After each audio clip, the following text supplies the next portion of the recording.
അങ്ങനെ അവസാനം ഹംപി എത്തി. എനിക്ക് പണ്ടേ ഹിസ്റ്റോറിക്കൽ പ്ലേസസിനോട് വലിയ താല്പര്യമില്ല, എന്നാലും ഹംപി ഒരു മസ്റ്റ് വിസിറ്റ് ഏരിയ തന്നെയാണ്. അങ്ങനെ മൊത്തത്തിൽ ഹംപിയൊക്കെ ഒന്ന് എക്സ്പ്ലോർ ചെയ്ത് സ്ഥലങ്ങളൊക്കെയും കണ്ട് അവിടുത്തെ കുറേ ഉണ്ട്. ഹംപിയൊന്നും ഒരു ദിവസത്തിനുള്ള തന്നെ തീർക്കാൻ പറ്റാവുന്ന പരിപാടി ഒന്നുമല്ല, 2-3 ദിവസത്തിനുള്ള സ്ഥലങ്ങളുണ്ട്. പക്ഷേ മെയിനായിട്ടുള്ള സ്ഥലങ്ങളൊക്കെ ഒന്ന് ഹംപി മൊത്തം ഒന്ന് കവർ ചെയ്ത് അവിടുത്തെ ഉള്ള വെറൈറ്റി ആയിട്ടുള്ള അടിപൊളി കിടിലൻ സ്ഥലങ്ങളൊക്കെ ഉണ്ട്. വണ്ടിക്ക് വെച്ചിട്ട് ഫോട്ടോ എടുക്കാനുള്ളതും പിന്നെ നമ്മളൊന്നും കാണാൻ പറ്റാത്ത രീതിയിലുള്ള ആർക്കിടെക്ചറൽ വ്യൂ ഒക്കെ ഉണ്ട് അവിടെ. ആ ഒരു സ്ഥലങ്ങളൊക്കെ കണ്ടതിന് ശേഷം നേരെ തിരിച്ച് ബാംഗ്ലൂർക്കുള്ള പോക്കായിരുന്നു.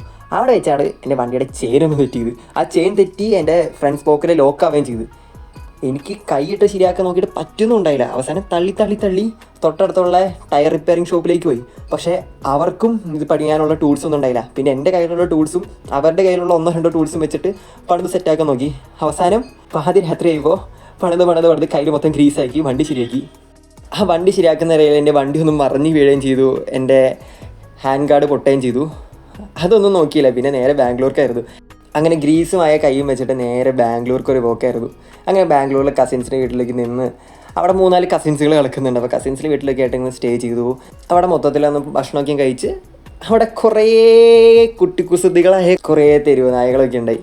അങ്ങനെ അവരുടെ സ്നേഹവും പിടിച്ചു പറ്റിയതിന് ശേഷം പിന്നെ നേരെ എൻ്റെ വണ്ടിയുടെ കാര്യങ്ങളൊന്ന് സെറ്റാക്കാനായിട്ട് അവിടെ ഒട്ടുനിറ്റി എന്ന് പറഞ്ഞൊരു കടയുണ്ടായി.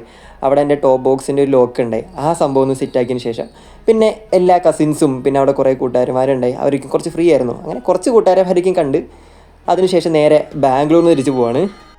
അങ്ങനെ ബാംഗ്ലൂരിൽ നിന്ന് അവസാനം തിരിച്ച് നാട്ടിലേക്ക് എത്തി. നാട്ടിലെത്തിയതിന് ശേഷം എന്നെ ഏറ്റവും മിസ് ചെയ്യുന്നത് എൻ്റെ വിസ്കിക്കോട്ടനാണ്. അവൻ എത്തിയപ്പോൾ തന്നെ ഇരുന്നിട്ടോ മൊത്തം ആക്രാന്തമായിരുന്നു. അവസാനം എന്നെ വിട്ടുപോകാത്ത രീതിയിൽ കെട്ടിപ്പിടിച്ചൊരു ഇരിപ്പായിരുന്നു അവൻ. അങ്ങനെ കേരള ടു കാശ്മീർ യാത്രയ്ക്ക് ശേഷം തിരിച്ച് നാട്ടിലേക്ക് എത്തി.